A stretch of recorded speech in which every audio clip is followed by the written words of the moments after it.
Good morning, friends. Myself Ankush Gupta here at the Gate Coach, and wish you all a very happy New Year. And on this occasion, we are bringing a video for all of you about how to achieve maximum marks in CRE for the GATE Chemical Engineering exam. Okay.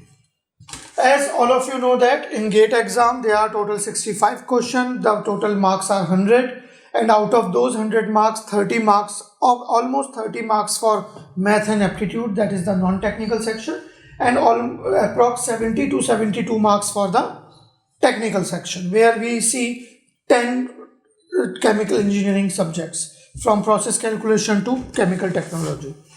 And in those subjects, one subject is chemical reaction engineering, also known as CRE in short. The weightage of this subject is 10 to 12 marks in GATE exam. Okay, so we can understand easily among all the technical subjects, the most important subject is chemical reaction engineering because it has the highest weightage, okay, among all other technical subjects.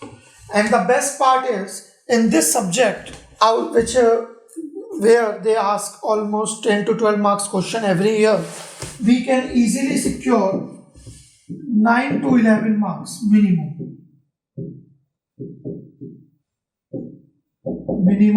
We can easily secure 9 to 11 marks. Okay, but the question is how? Okay, so this video is for those students who are preparing for GATE 2022 exam as well as GATE 23 exam. Okay, so the students who have completed this subject by themselves or by any other source, so how you can give the finishing touch to CRE so that you can get the assurity that yes, definitely I will get minimum 9 to 11 marks in GATE exam, upcoming GATE exam. Okay, and for the students as well जिन्होंने अभी तक CRE touch भी नहीं किया है because of the confidence problem और because of the source lack of sources कि हम कहाँ से पढ़ें, कैसे पढ़ें, क्यों पढ़ें, मुश्किल है. Because I have seen in many colleges across India इस सब्जेक्ट को इतना सीरियसली बीटेक टाइम पे स्टूडेंट्स नहीं लेते या फिर वहाँ पे कॉलेज में नहीं लिया जाता है.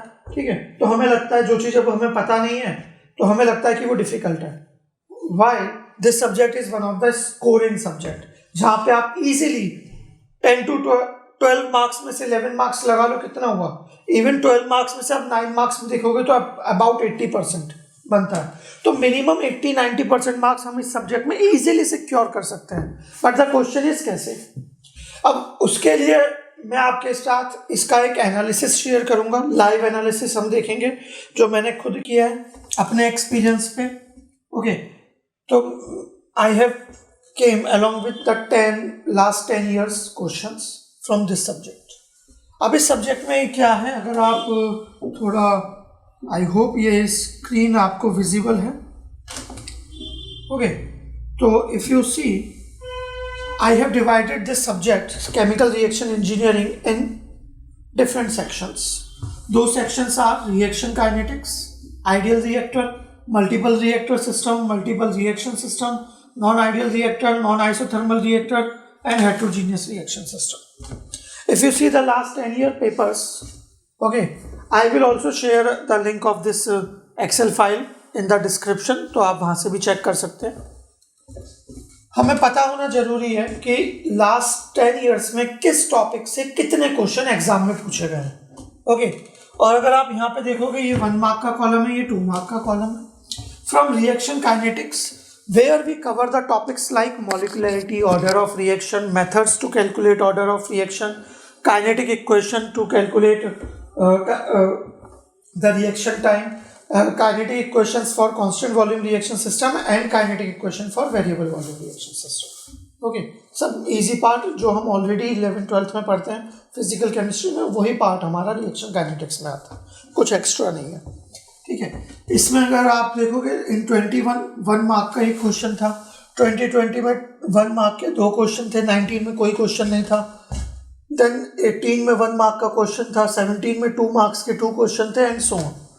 तो if you see from 2012 till 21 in last 10 years, only in 2019 उन्होंने कोई क्वेश्चन नहीं पूछा. Otherwise every year they have asked at least one question from this topic. Okay, so this is the importance of this topic, reaction kinetics. ये हमें जरूर करना है. ये उन लोगों के लिए जिन्होंने सीआरई बिल्कुल नहीं की, और जिन्होंने सीआरई कर ली है, they have to give the finishing touch to this subject. Okay, तो इस टॉपिक को आपको एक बार अच्छे से टच करना है.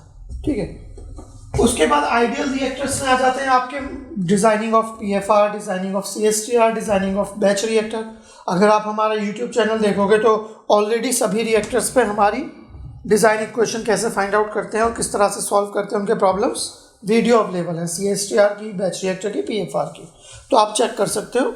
अगर आपको कोई वीडियो नहीं मिलती है, आप कमेंट सेक्शन में मैसेज कर देना, we will share the link. Okay, तो इसमें आप देखो सिर्फ 19 में और 17 में, 15 में, 30 में, मतलब ऑड ईयर्स में कोई क्वेश्चन नहीं पूछा. इवन ईयर्स में इन्होंने क्वेश्चन पूछे एक्सेप्ट 21 में 3 क्वेश्चन आए थे, बैच रिएक्टर का, पीएफआर का, सीएसटीआर का. तीनों का एक क्वेश्चन आया था 2 मार्क्स के लिए.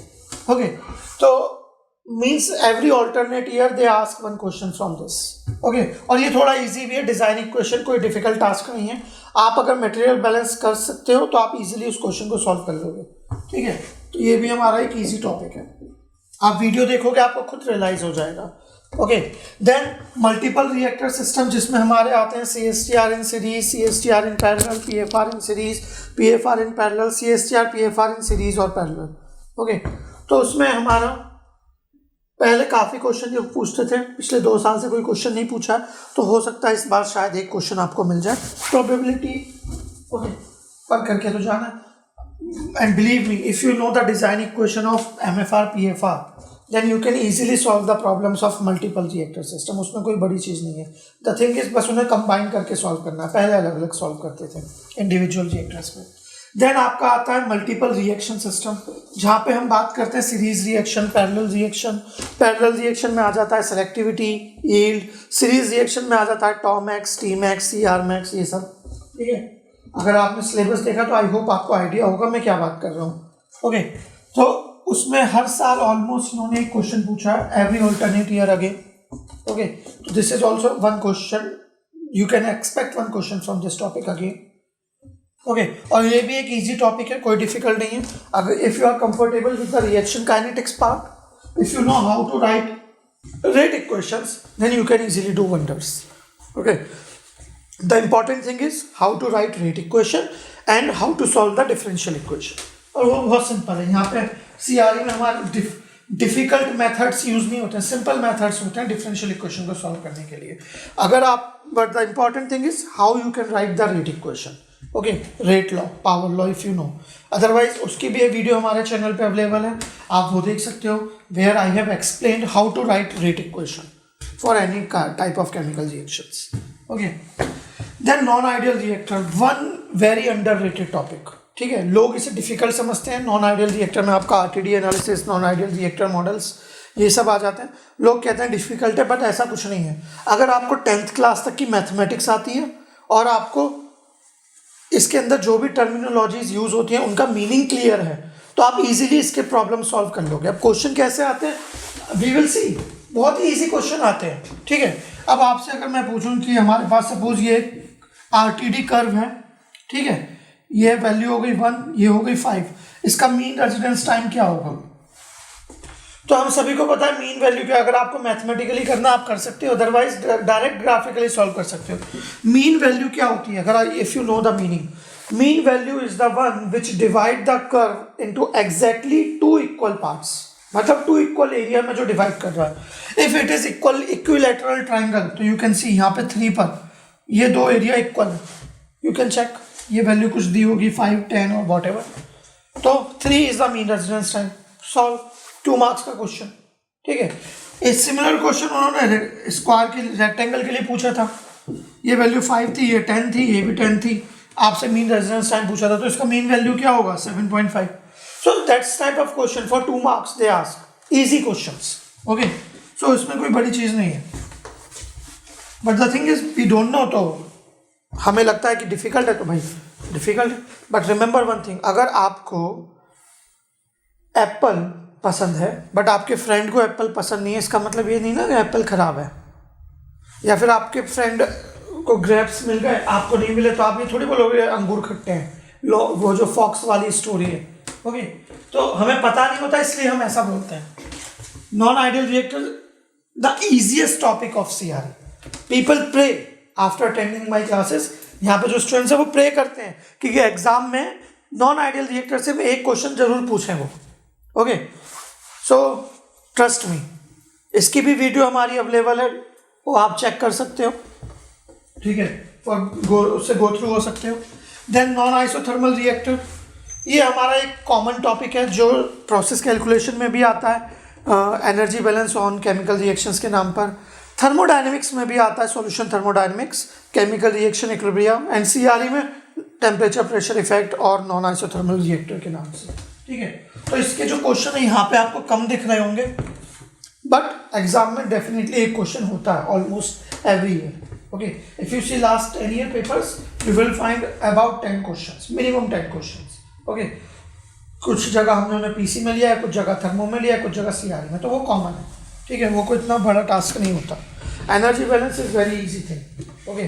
For if you don't believe और if you don't know you can watch our lectures, okay. हमने सीआरई के क्विक रिवीजन क्लासेस के लेक्चर्स भी अपलोड कर रखे हैं, आप वहाँ उनसे भी गो थ्रू हो सकते हो, उनका link I will share in the description box. तो आप सीआरई कंप्लीट सीआरई 7-8 आवर्स में क्विकली रिवाइज कर सकते हो।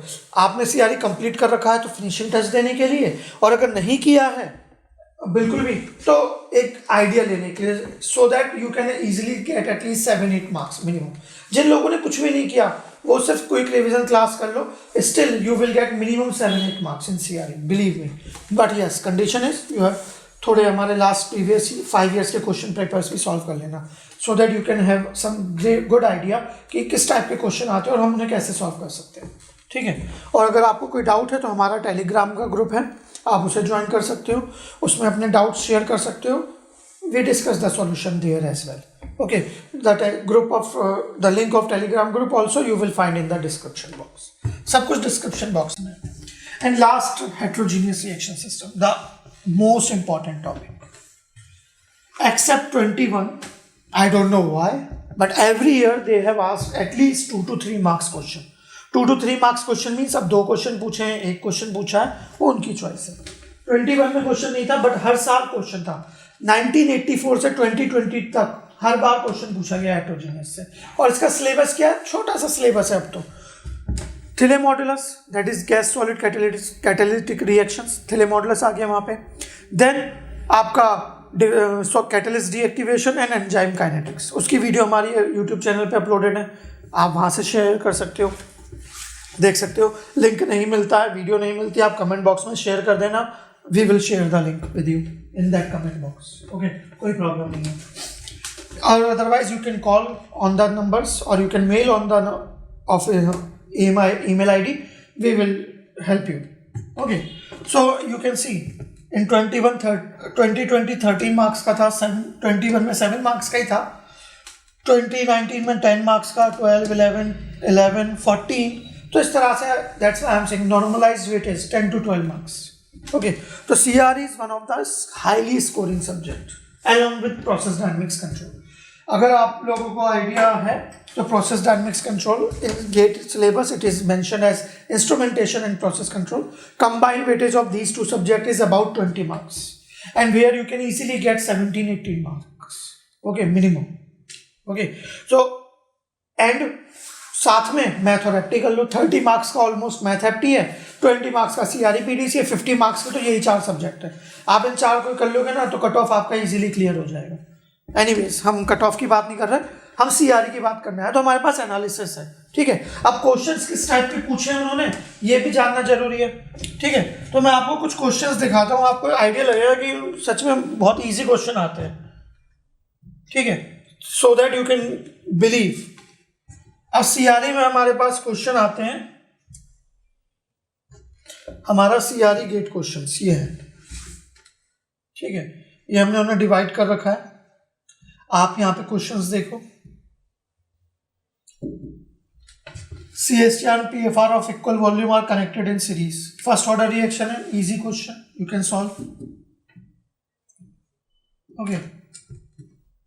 Thiele modulus क्या होता है? Everyone knows Thiele modulus is the ratio of reaction rate to the pore diffusion rate multiplied by characteristic length. So option C is the answer. Okay. ये देखो, solid catalytic reaction के लिए इनमें से कौन सा स्टेटमेंट हमेशा ट्रू है? Okay, solid catalyst does not affect equilibrium conversion, everyone knows that. Catalyst just increase the rate of reaction but not increase or decrease the equilibrium conversion. Okay. So see this question. Rate equation is given, CSTR volume is given, flow rate is given, CA naught is given. You have to find out the conversion. Simple. So this type of question they ask in GATE exam. Okay. अब बाकी मैं आपको क्या बताऊँ, आप लोग खुद देख सकते हो, सभी क्वेश्चन तो हम यहाँ डिस्कस नहीं कर रहे हैं obviously. The purpose was not there. The purpose was how can we get maximum marks in CRE. Okay. तो आप में से किसी को अगर CRE में कोई डाउट है, कैसे पढ़ना है, क्या पढ़ना है, क्विक रिवीजन क्लासेस की जो हमारी वीडियोस हैं वो देखने के बाद अगर किसी को लगता है कि यहाँ कोई डाउट है, आप हमारे टेलीग्राम ग्रुप पे शेयर कर सकते हो, आप हमारे ऑफिस नंबर पे कॉल कर सकते हो, आप मेल आईडी पे शेयर कर सकते हो, सभी हमारे डिस्क्रिप्शन बॉक्स में अवेलेबल है. We will reply. Okay, we will help you to clear your doubt. Okay, so good luck mates for your GATE 2022 exam, and thank you. And if you think this video was helpful, you can share with your friends and do subscribe our channel for more of such videos. And if you wish any other video or any other problem you have regarding the GATE exam, upcoming GATE exam, you can mention in the comment box as well. We will love to help you. We will love to upload a video on that as well. So thank you guys. Bye bye. Take care. Stay safe.